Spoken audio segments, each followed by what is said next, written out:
Hello, I'm Bret and you're watching The Defining Moment for Creating the Culture of Conscience. Our guest today is Xandra Graviet. Xandra lost her daughter, Brooke, who was 13 years old, 9 years ago when she was tragically hit by a car and killed. In her attempt to find peace after her daughter's death, Xandra began a search with the help of her deceased daughter to understand the secrets of life and death. She authored the book Angel in Disguise to chronicle for everyone the conversations she had with her daughter Brooke from across the veil dividing the spiritual world and the physical world. And she did that through a method of spiritual channeling known as automatic writing. Xandra lives in the state of Nevada. Xandra Graviet, welcome back to The Defining Moment. It's really a pleasure for me to welcome you back to our studio. Thank you so much for being here to share your testimony with our viewers. Well, thank you for having me. It's really great to have you here. Our topic today is True Love Brings Healing and Grace Between a Mother and Her Deceased Daughter.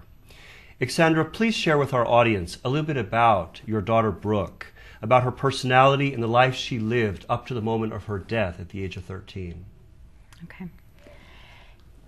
Well, Brooke was just a loving, just vibrant spirit, just so fun. Everybody just wanted to be around her. Her energy was so beautiful. From the time she was 8 months old, she started walking when she was 8 months old, and she could talk, and she was just amazing. Way younger than most people. She was just ahead of her time, it seemed to us. She was, but always living every moment too. You know, she was this short little girl, but yet she was in every sport. She was in soccer, she was in baseball, she was in basketball. She did every sport. She wanted to sing. She always involved in something. Tons of friends, always a life. She was a life in our house, and so loving and genuine. Everyone in my family just adored her, and not just in my family, but just so many people just adored her because she had such a bright light that just radiated from her, just her whole life. She was just such a valiant spirit, and I didn't know how much so until her death, and then I just knew, wow, she was such a gift. Thank you very much. Please tell us about the nature of the spiritual bond between a mother and a daughter. Well, the way it really came to me after her death when I started doing this writing, Brooke had known that I did this automatic writing because I had started it just before her death, and she always encouraged it. She was always like, "Mom, you need to do this writing," and she was always like, that's just how she was, very encouraging anyway, but she's like, "You need to do it," and almost like persistent, like it was so important to her, which well, it's great, your daughter's encouraging you. I thought that was great. But after she died, I realized why. That communication would be something that would happen between us, the spiritual communication, and our bond being so powerful because we were from part of each other. The connection is just incredibly strong because we are part of each other, but also, in the energy field, our souls are connected through that love that we have, mother and daughter. And she explains in the book that that connection is one we can have with everyone because we are all part of God, part of God's love. We could have that with everyone if somehow we chose. But it's difficult to get to that level. It eludes us somehow. Yeah. It's not an easy thing to do. It's easier said than done. It's easy to do with your child because that's an automatic love, and it's, you can keep that intact a lot easier than with every other spirit on the planet. Sure, absolutely. Okay, thank you very much for that. Why did you describe your daughter's funeral as the most exquisite, utterly painful event in your life? Because everything that happened with her funeral was magical and beautiful, and every experience there was so vibrant about her. It was just all about her, but the people that came and felt her spirit there, I was just humbled by people and the love that I felt by her friends, and by the highway patrol was a big, I was married to a cop at the time, and that was a big thing. By my friends, by the support of the community. it was so humbling and yet and painful. I'm losing my daughter. She's gone forever in the physical realm for me. So painful and yet so beautiful. It was a beautiful, beautiful funeral. And one thing that happened, right, 2 days before Brooke died, Brooke wanted to be a singer. Mm. And it was her second singing lesson she had gone to, 2 nights before she was hit by the car. And we kept thinking, well, we were trying to find the songs for the funeral and what would be perfect. And my brother kept saying, you need to play this tape that Brooke had from her singing lesson. And I didn't want to. I was having a hard time. I don't think I can do it. I don't think I can do it. Mm. But my brother took me for a ride in the car and he said, we've got to listen to this. And I said, okay. And so we put it in the player and she was singing the song, You Made Me Love You. It's an old song, the song, You Made Me Love You. Mm. I didn't want to do it. Mm. She's singing this song and it was so beautiful. And he said, we have to play it at the funeral because this is Brooke. It would be a proud moment for her. And so we did. And it was just so beautiful that she was sharing that part of her that she always wanted to share. And she got to say it in those words, You Made Me Love You. Were just so incredible. So there's so many things that were beautiful and incredible. But of course, it's the most painful event of my life. Thank you. You're welcome. You write in your book that after your daughter's accident, you prayed for a miracle. And a miracle from God indeed happened. Tell us why that miracle was not quite what you expected and why it led you to struggle. I was praying so hard that she would come out of the coma and that she would live. I just couldn't understand, why can't she just come back? She looked okay. Her head was swollen, but physically she looked like she was going to be okay. And I was just like, God, please just let her come back into her body, please. And a lot of people said they were praying for the same thing. They wanted a miracle, of course. And I didn't realize my miracle didn't come. But a miracle did happen when the woman who received her liver later on told me the miracle in her life. With that liver, it was the perfect match. And she was, she was a little older, but her mother came to live with her. And she got to spend the last 6 weeks of her mother's life with her because of Brooke's liver. And then her mother died, and her mother died on Brooke's birthday, just 6 weeks later. And there were other miracles. A young 14-year-old girl got her heart, and all these miracles were happening, and God was creating miracles in these lives. And the woman told me what a miracle. That's the only person I met, was the woman with the liver, and she told me what a miracle that was for her. And I know that the miracles were there for the other people, so I know it was orchestrated miracles for everyone else. Yes, I wanted it to be my own, but in a sense, it was everyone else's miracle. And my friend said to me, she said, well, I can't remember where she got this quote, but she said, it's the fruit of the soul when you give, and it's the last thing that you have to give.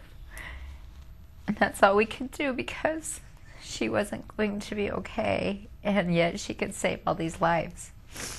And so we made that choice, which is one of the hardest choices of my life. Well, the hardest, I'm sure. Thank you so much. Why is it that so often people are not able to be there for a loved one when they suffer a terrible tragedy or personal loss?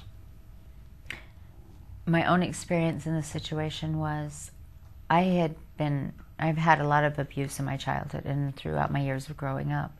So I shut down my feelings. So I couldn't feel any emotion. If I tried to avoid it the best I could. If I was hurt, I'd say, oh, I'm fine. And even if it was something big in my life, I was shut down from it.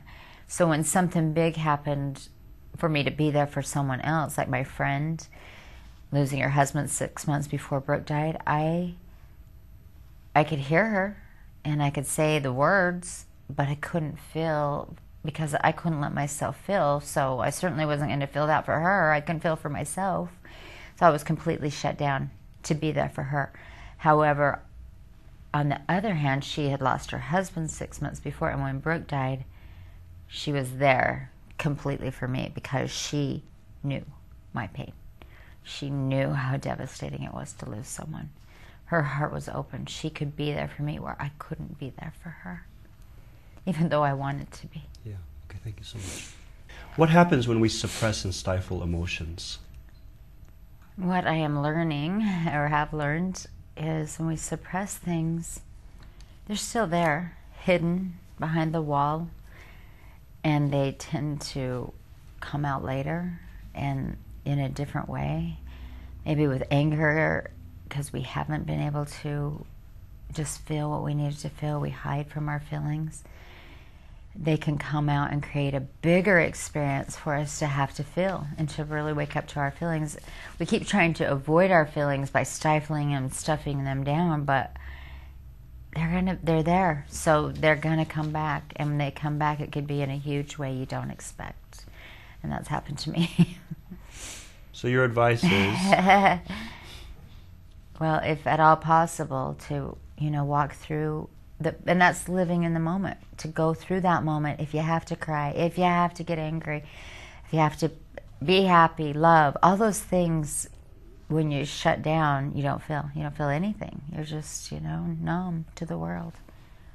And feel your stuff. Be in the moment is the lesson I've learned, is like really be there. Instead of being, sometimes when you're abused, you tend to leave your body so you don't feel. So you're not in the moment. You're over here thinking, as far away as you can be from that moment. And I learned that a long time ago, to be not in the moment. But somehow, you can't avoid it when you go in this kind of tragedy and this kind of pain. It rips you apart. So you have to feel it. Okay, thank you. Mm-hmm. Why is it hard for people to admit that they're avoiding feeling things that are painful and difficult? The only answer I can come up with is because you don't want to be judged for who you are. And so, and maybe the shame and the guilt, if you have to go there. For me, it was always like, well, you didn't hurt me, and I had to stay strong. Even if someone just ripped my heart out, I would pretend like, oh, well, it didn't matter anyway. I didn't care. I didn't want that anyway. I would just be, for me, it was like I gave them power if they could make me feel or something. And I think in the back of my mind, that's what I believe somehow. If people made me feel, I was giving them my power. So I quit. I didn't want anyone to take that from me, so I stopped. And I think that is all together with something about abuse and losing power when you're abused. And so for me, it was like I wanted to not let them think they had any power over me or any control over me. So instead, they didn't make me feel anything when truly they did. Yes. But I wasn't being true to myself. I was just, pretending something. Right, exactly. Okay, thank you so much. What does it mean to be shot in the heart by Cupid's terrible arrow? And what does that have to do with overcoming the inability to experience love in our lives? That is such a great analogy, because that's what happened to me in a dream with Brooke. Right before she died, I had that dream that I was shot in the heart. Before she was even hit by the car, I had a dream that I was shot in the heart. And I didn't, and then I got up and flew a helicopter, which is interesting. But what she explained to me, it's like that the more, for me, I needed to be shot in the heart to wake up that whole, because there was a shell around me that nobody was getting into that heart, good or bad. I don't care what you did to me. You would not get that part of me, my heart. And I did that by not feeling and really shutting down. But when I was shot in the heart in the dream and in life, it opened it up, and I couldn't avoid it. And then the interesting thing, and I started to feel, because I couldn't avoid my feelings anymore, and all of these things came up in my life. But the interesting part is the helicopter thing. Then I got up and could fly and be free to actually be me, which, I couldn't be when I was, big brick wall around me. I couldn't be me. I couldn't feel. I couldn't be free to live a life. Yeah. Because I was so shut down. And so I think it's like when you're open to love, which is the key ingredient to really feeling life, what I learned. And I never believed in love for a long, long time either, because I was so shut down. But with this, with being shot in the heart, that feeling that is love, that is God, that is so beautiful, I get to feel now too. And that's basically why opening your heart, even if it's forced to open like mine, gives you great experiences too, because now I get to have love. Okay, great, thank you. Why is it that love can only be experienced to the depth of the pain that we've experienced in life? I think the explanation that she gave me in the book was, how deep it goes. Say the arrow, for an example, goes into our heart. Well, now it's open that deep. The pain was so deep that my heart opened wide open. So now the love can go that deep in. But the wall before was so thick or large that I couldn't go to that same level. It couldn't penetrate. Love couldn't penetrate. Neither could anything else. But this arrow shot through and broke my heart wide open, so that the love could go that deep too, and get that much more. Very clear. Thank you so much. In terms of being able to contribute to others, what becomes possible once a person has experienced a painful or disappointing event in their lives? I think being able to share with people what you've gone through and touch them in a way, maybe they don't have to go through what I have, hopefully, but everyone's going to have their different trials. And I have this friend, and she always says to me, could you just tell me your story one more time, when she's going through a difficult time, because she says, I have to realize that my story, that I'm okay. And it makes her almost feel like I can handle this. Or when you understand people's trials, everybody's going to have them, and being able to share it with other people, then they can maybe walk through my pain. I think this is a really important part about the book, because a lot of people who've read it, I should say, it's opened their heart too, because they almost, because I was crying tears as I'm typing, and they're running down today too. So they feel, because it's in there, it's like all that pain I felt and all the lessons I learned is truly there. It's like my heart is in that book, and I think it's why it's so hard to let go of. So people are experiencing, through my walk, experientially, however you want to say it, they're experiencing opening their heart. The same way as if they had done it themselves. And they get a part of me. I know with as much feeling and as emotion I put in that book, they are feeling it. And they get to open their hearts. So that's a gift, in my opinion. It is. A really hard-won gift, but I believe if there's anything that, I can do to take this experience. I mean, there's been a few beautiful things, like I said, that have come from it, but this book, I would have to say, is the most beautiful part if somebody wants to walk through, and understand and open their hearts. Well, I can definitely say for myself, having read your book, that it was for me impossible to read your book without crying. It's a very, very powerful testimony, and you just, I think it's almost unavoidable. Can you explain to our viewers, what does the realization that all humanity is connected by the love of God have to do with transcending the normal human tendency to be selfish? It's so interesting how that works for me in my mind and what I've learned. But that we're all connected. You know, such a truth that we're all part of God, that we came from Adam and Eve, that we're all connected. We're all just like I am part of Brooke, and we are all part of each other, and we all come from God, and all of that.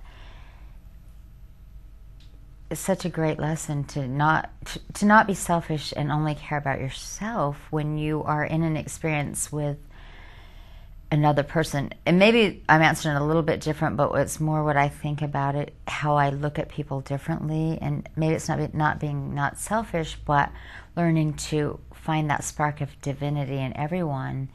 Even though I think everyone has a dark and a light side, what it's taught me is to look at people differently and not just only think about me, but find that good in people that it's hard to find the good in. Because it's in everyone, though they may be living more on the ego side and the dark side in their life, they have that spark somewhere. And to find it deep within them, maybe what it takes, you know, to see the good and the light in other people. I can be less selfish. I can find love. To me, giving them love, by seeing that spark, I can give them love, makes me less selfish. And, you know, real compassion and non-judgment. And that's been a huge lesson for me because, you know, my divorce was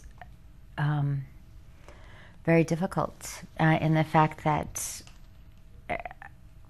I mean, I really went into a dark side with that because I wanted to hate him. He was my enemy. And it's not that we're enemies, I mean, not that we are friends now, but that I can try and find the light in him and remember the good, because there was a lot of good that I did see in him. I saw light. When I was married to him, I was proud of him for the work that he did, the job that he did. But when I went through the divorce, you know, they say you don't know if somebody till you divorce them or whatever, and I saw such a darkness. And I hated him. I'm going to be real honest. I mean, I really did not like him. And that took me into the dark.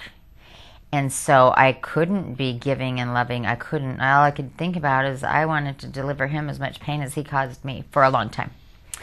And revenge. Yes. But the thing is, I had to go back to the teachings of we're all connected, we're all the same. He's got a dark side, he has a light side.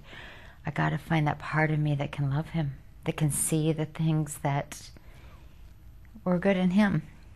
And it was hard to do. In a sense, that comes from the teachings of Jesus Christ, which is to love your enemy.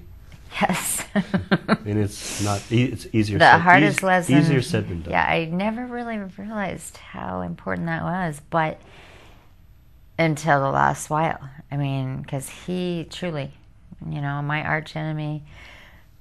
You know, which is so sad. I was married to him 20 years, but there was so much pain involved in our lives together with the death and stuff. I mean, we were so connected at the death, went through so much deep connection that when it ended, it was a very painful ending, you know, and there was a lot, we became enemies, and boy, did I learn the lesson of loving your enemy.